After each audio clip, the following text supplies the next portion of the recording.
দেখুন আজকে যে বিষয়টা নিয়ে লাইভে আসা সেটা মেনলি যে একটা উৎকণ্ঠায় রয়েছেন। প্রচুর ফোন আসছে, চশমাটা খুলি, প্রচুর ফোন আসছে সারাদিন ধরেই যে এরকম MA অ্যাপ্লিকেশন, সেটা এক্সটেনশন কি হবে, ওবিসি এডিট নিয়ে প্রচুর প্রশ্ন, EWS এর যে বিষয়টা সেটা নিয়ে প্রশ্ন, প্রচুর প্রশ্ন, প্রচুর ফোন। আমি মানে দিশেহারা হয়ে গেছে। এই ফোন আমি অনেকের ফোন ধরতে পারিনি, তার জন্য ক্ষমাপ্রার্থী, কারণ এত ফোন ধরা আমার পক্ষে সম্ভব নয়, এত মেসেজে রিপ্লাই দেওয়াও সম্ভব নয়।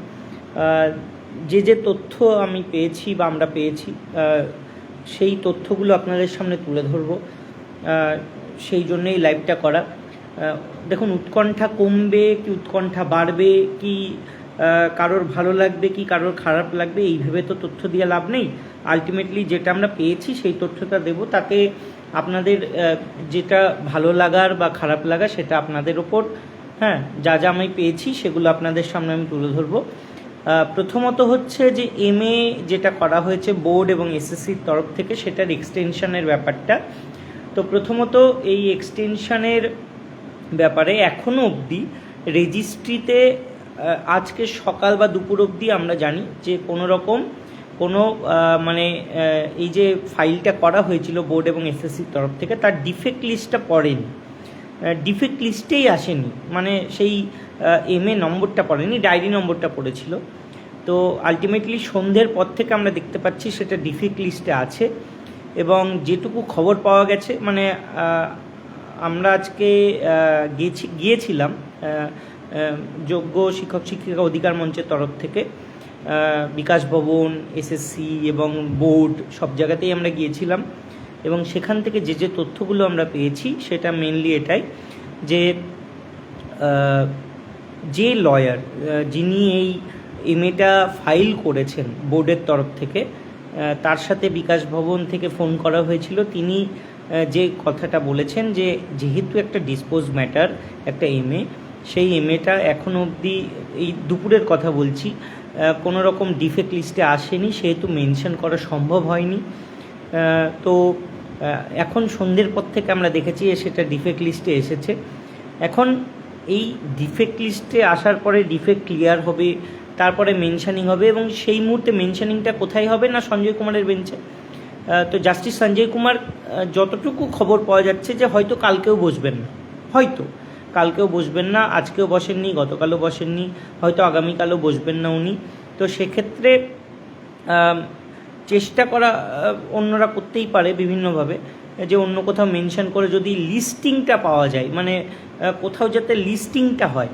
হ্যাঁ, তো সেক্ষেত্রে একটাই ডেট আছে, কালকের পরে সুপ্রিম কোর্ট এই মাসের 31 তারিখই শেষ কাজ করবে, কারণ মাঝে 3 দিন ছুটি রয়েছে। তো সেক্ষেত্রে ওই লাস্ট 31 তারিখে লিস্টিং যাতে হয়, তার জন্য প্রথম যেটা নিয়ম সুপ্রিম কোর্টে, যে একটা রিটেন লেটার দিতে হয়, পারমিশন লেটার, যেখানে পে করতে হয় যে আর্জেন্ট লিস্টিং করাতে চাই, তার জন্য 31 তারিখে লিস্টিং হতে পারে, বা আগামীকালও হতে পারত বা হতে পারে, যাই হোক। তো সেক্ষেত্রে সেই লিস্টিং করার ব্যাপারটা যদি বোর্ড বা SSC করে, ডিফেক্ট লিস্ট এখনও ক্লিয়ার হয়নি আমরা দেখতে পাচ্ছি, সেক্ষেত্রে আর্জেন্ট ম্যাটার হিসাবে যদি লিস্টিংয়ের জন্য অ্যাপ্লাই করে, তাহলে 31 তারিখে লিস্টিং হবে। আমরা আমাদের মঞ্চের তরফ থেকে এটাও চেষ্টা করব, নিশ্চয়ই চেষ্টা করব, যদি কোনোভাবে আমরা, যদিও সরাসরি এর মধ্যে ইনভলভ নই, কারণ এখানে তো বোর্ড বা SSC তারাই মেনশনটা করে বা তারাই এক্সটেনশনটা চায়।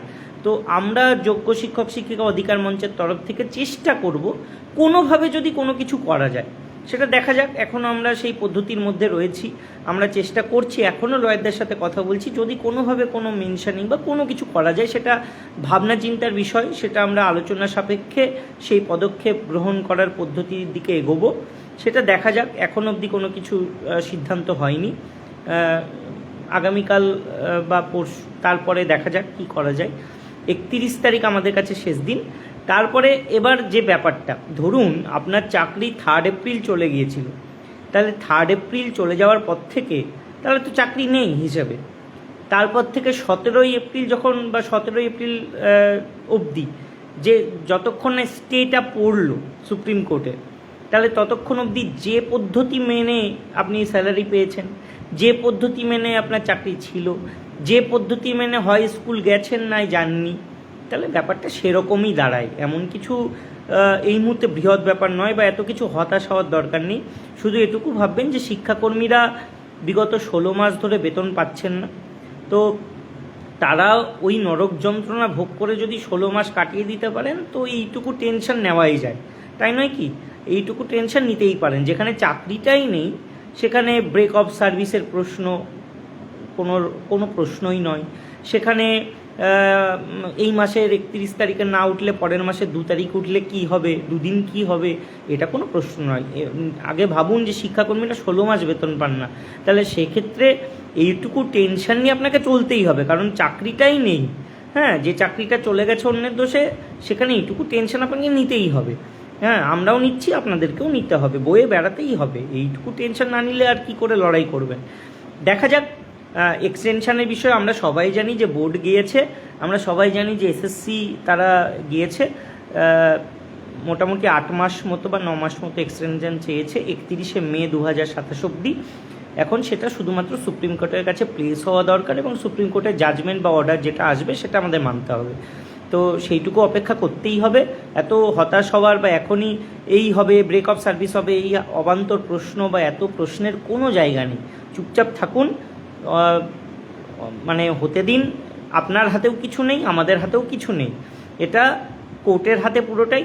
যখন একটা লিস্টিং হবে বা মেনশন করে তোলা যাবে, আমরা চেষ্টা করছি, আমাদের মঞ্চের তরফ থেকেও চেষ্টা করছি, অন্যরা অন্যদের মঞ্চ থেকে অনেক চেষ্টা করছে, বা বোর্ড বা এসএসসি তারাও দেখুক কতটা কী করতে পারে। যবেই হোক আমরা নিশ্চয়ই এক্সটেনশনের বিষয়ে সেটার একটা পদক্ষেপ দেখতে পাবো। এটা হলো প্রথম কথা।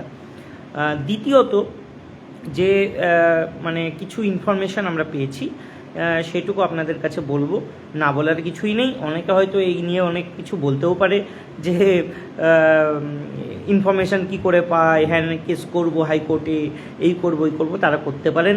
কারণ যখন কোনো রিপোর্টার বা তারা কেউ সোর্স উৎস থেকে কোনো খবর পায়, তারাও খবর দেয়, তো তাদের বিরুদ্ধে কেস করার কোনো জায়গা থাকে না। আপনারা করতে পারেন, কোনো অসুবিধা নেই, আমি তাতে নিজে লড়বো, অসুবিধা নেই। অনেকে অনেক কিছু বলেন বিভিন্ন পোস্টে, আমি তবুও বলবো যে ইনফরমেশনটুকু আমরা পেয়েছি এসএসসি সূত্রে, যে প্রথমত দেখুন, একটা ওবিসি আপডেটের অপশান দিয়েছে 11-12 ক্ষেত্রে। আপনারা নিশ্চয়ই অনেকে আপডেট করেছেন, আমিও করিয়েছি, কিন্তু আমি যে ইস্যুটা ফেস করেছি সেটা একটু ক্লিয়ার করে দিই। আমি যে ইস্যুটা দেখেছি সেটা হচ্ছে আপডেটটা যতবার খুশি করা যায়। হ্যাঁ, মানে একবার করলেও সেটা লকড হচ্ছে না, তারপরে আবার করা যায়, আবার করা যায়, আবার করা যায়, যতবার খুশি করা যাচ্ছে। তো আমি এটাই জানতে চেয়েছিলাম যে এটা তো লকড হচ্ছে না, তাহলে কি আদৌ আপডেট হচ্ছে না হচ্ছে না, আমি বুঝবো কী করে? তো আমি যখন প্রোফাইলে যাচ্ছিলাম আমার, তখন দেখছিলাম প্রোফাইলেও পুরোনোটাই শো করছে, অনেকের হয়তো নতুনটা শো করছে। তো এইগুলো আমার একটু কনফিউশন ছিল যে আদৌ আপডেট হলো না টেকনিক্যাল গ্লিচ। তো সেক্ষেত্রে এই প্রশ্নের উত্তরে যেটা জানানো হয়েছে যে যতবার খুশি আপডেট করা যাবে, কারণ অনেকে বিগত দিনে এটাও করেছে যে একবার আপডেট করার পরে এটা দেখা গিয়েছে যে সেক্ষেত্রে অনেকে আবার ভুল আপডেট করে দিয়েছে, আবার এসএসসি দ্বারস্থ হয়েছে যে আবার অপশান দিন, আবার আমি আপডেট করব। তো সেই জন্য যতবার খুশি আপডেট করার অপশান আছে, যতক্ষণ না এই টাইমলাইনটা শেষ হচ্ছে ততক্ষণ আপডেট করতে পারবেন, কিন্তু লেটেস্ট যেটা থাকবে সেটাই আপনার কিন্তু মানে আপডেটেড হবে। এবং সেক্ষেত্রে আগামীকাল রাত 12টা মনে হয় সর্বশেষ সময়, সেই সময়ের মধ্যে যেটা আপনি করবেন লাস্ট, সেটাই আপনার আপডেট হবে এবং তারপরে প্রোফাইল বা যা খুশি আপডেট হয়ে যাবে। অনেকের হয়তো এতক্ষণে আপডেটও হয়েছে, সেটা দেখতে পারবেন। এটা গেল একটা। দ্বিতীয়ত, যে এই যে আপডেট হচ্ছে আগামীকাল, এটা তো 11-12 ওবিসির আপডেট। এরপরে তাহলে কবে একটা ইন্টারভিউ, প্রিলিমিনারি লিস্ট ইন্টারভিউয়ের বেরোবে?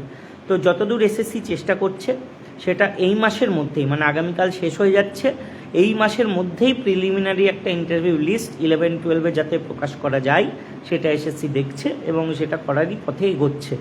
তো এই মাসের মধ্যে একটা প্রিলিমিনারি ইন্টারভিউ লিস্ট প্রকাশ করার পথে এগোবে এসএসসি, এটা আমরা মানে যতদূর এসএসসি মারফত খবর পেয়েছি। এবং তারপরে যেটা হবে যে আগামী মাসের মোটামুটি ইন্টারভিউ শুরু হয়ে যাবে। ইন্টারভিউটা তাদেরই হবে যারা নতুনভাবে এই ওবিসির যে ডামাডোল বা এই ওবিসির যে একটা ক্যাওটিক সিচুয়েশান তৈরি হয়েছে, তার ফলে যে নতুন যারা চান্স পাবে নতুন প্যানেল হওয়ার পরে প্রিলিমিনারি ইন্টারভিউ লিস্টে, তারাই শুধুমাত্র ইন্টারভিউ দেবে, নতুন সবার ইন্টারভিউ নতুন করে হবে না। তো তারা ইন্টারভিউ আর ভেরিফিকেশানটা সম্ভবত এসএসসি সূত্রে যেটুকু জানা গিয়েছে সেন্ট্রালি হওয়ার চান্সই বেশি, এবং সেটা মানে ইন্টারভিউ আর ভেরিফিকেশান একই দিনে হওয়ার চান্সটা বেশি, এবং সেক্ষেত্রে এটা মোটামুটি 20-25 দিন সময় লাগতে পারে, 15-20 দিন বা 25 দিন এরকম সময় লাগতে পারে। আগামী মাসেই ফাইনাল প্যানেল 11-12 বের করে দেওয়ার একটা প্রচেষ্টা এসএসসি করবে, এবং তারপরেই কাউন্সিলিং শুরু করার দিকে এগোবে। মোটামুটি যেটুকু আমরা জানতে পেরেছি যে 30 নভেম্বরের মধ্যে যতদূর সম্ভব 11-12 কাউন্সিলিংগুলো শেষ করার দিকে এসএসসি এগোবে, ঠিক আছে। এবং 9-10 যে ইন্টারভিউ, 9-10 ইন্টারভিউটা মোটামুটি 30 সেপ্টেম্বর বা 1 অক্টোবর থেকে শুরু হবে, এবং এসএসসি চেষ্টা করবে যাতে 31 ডিসেম্বরের মধ্যে এই ইন্টারভিউ প্রক্রিয়াগুলো 9-10 ক্ষেত্রে শেষ করা যায়। সেক্ষেত্রে কিছু বাধা আসতে পারে, সেটা হচ্ছে যে ওই আপনারা জানেন পুজো রয়েছে সামনে, পুজোর মধ্যে যারা ইন্টারভিউয়ার থাকেন তারা তো ম্যাক্সিমামই ইউনিভার্সিটি বা কলেজ লেভেলের প্রফেসর বা অ্যাসিস্ট্যান্ট লেকচারার, তারা ছুটিতে থাকেন অনেক সময় বা তারা ঘুরতে যান, তো সেক্ষেত্রে কিছু বাধা আসতে পারে, তাহলে একটু সময় কিছুটা বেশি লাগতে পারে। নাহলে সেরকমটাই খবর যে 31 ডিসেম্বরের মধ্যে কমিশন চেষ্টা করছে যাতে শেষ করা যায়, সেটা আপাতত সেরকমভাবে একটা পরিকল্পনা বলতে পারেন। এবার যেটা বিষয় ইডব্লিউএস যেটা ব্যাপার, যে ইডব্লিউএসের একটা বিসিডব্লিউ নোটিফিকেশন বা একটা শিক্ষা দপ্তরের নোটিফিকেশান আমরা দেখতে পাচ্ছি, যে সেই শিক্ষা দপ্তরের নোটিফিকেশান বা বিসিডব্লিউ নোটিফিকেশান এটাই বলেছে যে ইডব্লিউএসটা একটা ফিনান্সিয়াল ইয়ার ধরে হয়। হ্যাঁ, মানে একটা ফিনান্সিয়াল ইয়ারে যতটা ইডব্লিউএস থাকে সেই ইডব্লিউএসটা ততক্ষণই মানে পুরো ইয়ার ধরে বা ফিনান্সিয়াল ইয়ার ধরেই ভ্যালিড হয়। তো সেক্ষেত্রে যেটা এসএসসির এখনকার মতামত, যে বিসিডব্লিউ বলেছে তাদের ক্রেডিটের সুযোগ দিতে, ইডব্লিউএসের 21/7 অবধি একটা কাট অফ ডেট ছিল, আমরা সকলেই জানি এসএসসি নোটিফিকেশন অনুযায়ী।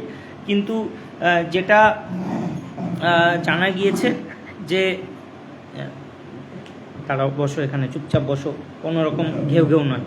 আচ্ছা, যেটা জানা গিয়েছে যে এসএসসি এই ডামাডোলের মধ্যে, এই পরিস্থিতিতে কোর্টের ক্ল্যারিফিকেশান নিতে চাই, মানে কোর্ট যেটা বলবে সেটাই করতে চাই। মানে ধরুন এখন বিসিডব্লিউ এতদিন পরে একটা ইডব্লিউএস এরকম একটা নোটিফিকেশান দিয়েছে, তাহলে এই মুহূর্তে কি করবে? এটা তো আগেই বলতে পারতো, তাহলে এই মুহূর্তে একটা জটিলতা তৈরি হবে। আবার বিসিডব্লিউ একটা নোটিফিকেশান দিয়েছে, এসএসসিকে বলছে আপনি এটা করুন, না করলেও জটিলতা হবে। তো এরকম একটা পরিস্থিতিতে যেটা এসএসসি চাইছে যে ঠিক আছে কোর্ট ঠিক করে দিক, কোর্ট আমাদেরকে বলে দিক কী করতে হবে, যাতে কোর্টে আর কেউ কেস করে কোনো রকম প্রসেসটা আটকানো বা কোনো রকম ঝুলিয়ে দেওয়ার চেষ্টা না থাকে। তো সেই জন্য কোর্টের ক্ল্যারিফিকেশান নেবে, এবং কোর্ট যা বলবে সেরকমভাবেই এসএসসি এগোবে। এই মুহূর্তে ওটা নিয়ে কোনো রকম অপশান বা কিছু দেওয়ার পরিকল্পনা এসএসসির নেই, ঠিক আছে। ওটা কোর্টের কাছে ডিরেকশন নিয়ে তবেই এসএসসি এগোবে, এটা একটা পরিকল্পনা আছে এসএসসি। আচ্ছা, এগুলো মোটামুটি গেল এটা। আর এক্সটেনশন হলো, ইডব্লিউএস হলো, ওবিসিটা বললাম, 9-10 ইন্টারভিউ বললাম, 11-12 কাউন্সিলিং সবার হবে। 11-12 কাউন্সিলিং কিন্তু সকলের হবে, মানে যতগুলো কাউন্সিলিং হয়ে গিয়েছিল সেগুলো আর কিন্তু ভ্যালিড নয়, কারণ এখন যে 1100 থেকে 1200 জনের নতুন করে ইন্টারভিউ হবে, তারা যখনই প্যানেলে অন্য কারোর ওপরে চলে আসবে তখন তো তাদের একটা চয়েসের ব্যাপার থাকে। তারা যদি এখন বলে যে আমি অন্যের আগে র্যাঙ্ক করলাম অথচ আমার আগে সেই স্কুল নিয়ে নিল, এটা তো হতে পারে না। সেই জন্যই এই টালবাহানা থেকে বাঁচার জন্যই নতুন করে সকলের কাউন্সিলিং হবে, শুধু ইন্টারভিউটা যারা নতুন চান্স পাবে তাদেরই হবে, ইন্টারভিউ সকলের হবে না। এটা গেল একটা ম্যাটার। এইগুলোই আমরা এসএসসি মারফত খবর পেয়েছি। আর যেটা ব্যাপার, অনেকেই আছেন আমাদের মধ্যে নন টিচিং স্টাফ, সেই নন টিচিং স্টাফদের মধ্যে যারা আছেন, নন টিচিং নয়, সরি আমি যেটা বলি not call teaching staff, not call teacher যারা রয়েছেন তাদের মধ্যে অনেকেই স্পেশাল বিএড করা আছেন, তারা স্পেশাল এডুকেটর হিসেবে অ্যাপ্লাই করেছেন। এই পরীক্ষাটি এসএসসি সম্ভবত চেষ্টা করবে যদি জানুয়ারিতে নেওয়া যায়, ঠিক আছে, সম্ভবত চেষ্টা করবে যদি জানুয়ারিতে নেওয়া যায় এই পরীক্ষাটি। এবং সেক্ষেত্রে এটাও বলে রাখি যে 9-10-এর তো ওবিসি এডিট এই সামনেই রয়েছে, গ্রুপ সি গ্রুপ ডি তাদেরও এডিট অপশান আসবে। এদের মধ্যে অনেকেই গ্রুপ সি গ্রুপ ডিদের অনেকেই অনেক ভুল করেছেন অ্যাপ্লিকেশানে, সেক্ষেত্রে অনেক অপশানে ভুল করেছেন, তাদের বিভিন্ন অপশানের এডিট আসবে, শুধুমাত্র ওবিসি নয়, অনেক কিছুই এডিটের অপশান আপনারা পাবেন। হ্যাঁ, কারণ তাদের তো এডিট কোনো দিন হয়নি, এই প্রথম একটা এডিটের অপশান আসবে অ্যাপ্লিকেশানে। তো যেহেতু অনেকে ভুল করেছেন প্রথমে, তাই একটা এডিটের অপশান অনেক ক্ষেত্রেই আসবে, শুধুমাত্র ওবিসি নয়, অনেক অপশানেই আসবে। আর স্পেশাল এডুকেটর যারা অ্যাপ্লাই করেছেন তাদের ক্ষেত্রেও এডিটের অপশান আসবে। আমরা ওটা চেয়েছিলাম আজকে, যে অনেকেই আমাদের আনটেন্টেড টিচাররা রয়েছেন যারা স্পেশাল এডুকেটর হিসেবে অ্যাপ্লাই করেছেন, তাদের জন্য যেন এই এডিট অপশানটা দেওয়া হয়, বা অনেকেই ভুল করে থাকতে পারেন, তো এডিট অপশান সকলের জন্যই আসবে স্পেশাল এডুকেটরের ক্ষেত্রেও। আপাতত এই খবরগুলো আমরা পেয়েছি, বাকি যখন যে আমরা জানতে পারবো। দেখুন, আমরা চেষ্টা করি, যোগ্য শিক্ষক শিক্ষিকা অধিকার মঞ্চ বিগত 2 বছর ধরে লড়াই করে যাচ্ছে, রাস্তায় পড়ে আছে, বিগত সরকারের বিরুদ্ধে লড়াই করেছে, একটা টালমাটাল পরিস্থিতিতে লড়াই করেছে। সেক্ষেত্রে এই লড়াইয়ের ফলপ্রসূ হিসাবে আমরা জিততে হয়তো পারিনি কেসগুলো, কিন্তু আমরা বিকাশ ভবন, এসএসসি বা বিভিন্ন দপ্তরে যে যারা আধিকারিকরা রয়েছেন তাদের সঙ্গে আলোচনা করা, তাদের সঙ্গে কথাবার্তা বলা, হ্যাঁ, বা এসএসসির যারা বিভিন্ন দপ্তরে রয়েছেন তাদের সঙ্গে আলোচনা করা, তাদের সঙ্গে কথা বলা, সংগঠনগতভাবে, মঞ্চগতভাবে এগুলো আমরা করে থাকি মঞ্চের তরফ থেকে। শুধুমাত্র আমাদের মঞ্চ নয়, আরও অনেক মঞ্চ গড়ে উঠেছে, তারাও বিভিন্নভাবে যোগাযোগ করে কথাবার্তা বলে। তো এগুলো স্বাভাবিক বিষয়। অনেকে দেখি আমরা যখন খবর দিই বা কোনো ইনফরমেশান দিই, কোনো তথ্য দিই যে আজকে একটা নোটিফিকেশান হওয়ার সম্ভাবনা আছে, বা এইরকম একটা তথ্য উৎস হিসাবে আমরা পেয়েছি, সূত্রের মারফতে এই খবরটা পেয়েছি, অনেকেই বিভিন্নভাবে ব্যঙ্গ করেন, বিদ্রূপ করেন, কিন্তু এই খবরগুলো বা এই তথ্যগুলো দেওয়াতে যে এতজন মানুষের যারা বিদ্রূপও করেন তাদেরও যে এই খবরটা পাওয়াতে বা এই মানে সুবিধা হয়, সেটা তারা হয়তো ভুলে যান। এগুলো কোনো খারাপ কিছু নয়, আপনাদের সকলের সুবিধার্থেই আমরা করে থাকি। আমরা মঞ্চগতভাবে এই খবরগুলো বা এই তথ্যগুলো আপনাদের পরিবেশন করব আগামী দিনে, এবং করেও যাব। এতে যদি কেউ বিরূপ মন্তব্য করে থাকেন, খারাপ ভেবে থাকেন, কোনো কিছু বলে থাকেন, কোনো পোস্ট করে থাকেন, তাকেও স্বাগত। আমরা কোনো কিছুতে এগুলোর বিতর্কে যাব না, আমরা এরকমভাবেই কাজ করে যাব যোগ্য শিক্ষক শিক্ষিকা অধিকার মঞ্চের তরফ থেকে। আগামীকাল আমাদের এখন যেটা বিষয়, যে একটা এক্সটেনশনের বিষয়, সেই এক্সটেনশনটা প্রসেসের এবং টিচারদের ক্ষেত্রে আমরা বারবার চেয়েছিলাম নন টিচিংদের স্টাফদের ক্ষেত্রে যদি এক্সটেনশন বা তাদের চাকরির এই বিষয়টা যাতে বহাল থাকে, কিন্তু আমরা যে এমএ ফাইলটা দেখেছি তাতে কিন্তু নন টিচিংদের স্টাফদের ক্ষেত্রে কোনো কিছু বলা হয়নি। আমরা এটাও বলেছিলাম নন টিচিং স্টাফরা যাতে গিয়ে এই দাবিটা করে, কিন্তু জানি না তারা কোনো কারণে, দেখুন 16 মাস বেতনহীন হয়ে স্কুল ছাড়া হয়ে মানসিক অবস্থা ভালো থাকে না, তারা এখন রাস্তায় নামার সেই জায়গাটাতেও হয়তো নেই, বিভিন্ন জায়গায় অনেক কিছুতে এঙ্গেজ হয়ে গেছেন। তো যাই হোক, কিছু বলার নেই এই বিষয়ে আমাদের। আর আমরা বারবার চেয়েছি, এখনও চাই সরকার যাতে কিছু ব্যবস্থা করে, কিন্তু এই মুহূর্তে দাঁড়িয়ে এটুকুই আপডেট। এক্সটেনশন অবশ্যই চাই। কালকে সকালটা আমরা দেখি, আমরা মঞ্চের তরফ থেকে, যোগ্য শিক্ষক শিক্ষিকা অধিকার মঞ্চের তরফ থেকে অবশ্যই চেষ্টা করছি যাতে কোনোভাবে মেনশানিংয়ের ক্ষেত্রে আমরা কোনো সাহায্য করতে পারি। আমরা দেখি কিভাবে কি করতে পারি। আমি এই মুহূর্তে আমরা কিছু বলছি না, কালকের দিনটা দেখা যাক। সরকার বা বোর্ড বা এসএসসি কি করে আমরা দেখি, আদৌ কিছু করতে পারছে নাকি এই মুহূর্তে দাঁড়িয়ে। না হলে 31 তারিখের দিকে আমাদের তাকিয়ে থাকতে হবে, আর না হলে পরের মাসে। কিন্তু এই মুহূর্তে হতাশ হওয়ার কিছু নেই, এই বিষয়টা নর্মাল এই কারণেই বলছি, কারণ অনেকে টেনশন করছেন। 3 এপ্রিল চাকরি চলে যাওয়ার পর থেকে 17 এপ্রিল অবধি যেভাবে কাটিয়েছেন সেই কথাটা মনে করুন, তারপর থেকে এখন অবধি এক্সটেনশনে আছেন, তো সেটা মাথায় রেখে চলুন। এক্সটেনশনটা কোর্টের হাতে, কোর্ট দেবে কি দেবে না আপনিও জানেন না, আমিও জানি না। এটা তো পুরোপুরি কোর্ট ঠিক করবে, তাই না? আপনিও বলতে পারেন না। বোর্ড কি চেয়েছে তার ভিত্তিতেও হবে না, এসএসসি কি চেয়েছে তার ভিত্তিতেও হবে না, এটা কোর্ট ডিসাইড করবে। তাই কোর্টের হাতেই ছেড়ে দিন, আমরা আমাদের চেষ্টাগুলো করে যাই, কোর্ট কি বলে সেটা আমরা দেখি। ঠিক আছে, এই তথ্যগুলোই দিলাম, আর কিছু আমার বলার। আমরা শুধু চাই যে এই যে এতগুলো এফেক্টেড টিচার, যারা non teaching staff, teaching staff, এত টালবাহানা, এত কিছু, এই অবস্থায় মানে নতুন করে কিচ্ছু বলার নেই, মানে বলার ভাষা নেই, এত গুছিয়ে বলারও কোনো জায়গাই নেই। কত আর বলবো? একটা সরকার নতুন এলো, তাদের তো অন্তত উচিত ছিল, আমি নতুন সরকারের প্রতি বলছি, অন্তত উচিত ছিল যে যে প্রতিশ্রুতি মুখ্যমন্ত্রী, মাননীয় মুখ্যমন্ত্রী দিয়েছিলেন, সেই প্রতিশ্রুতি পালন করে অন্তত একবার সুপ্রিম কোর্টের দ্বারস্থ হওয়া।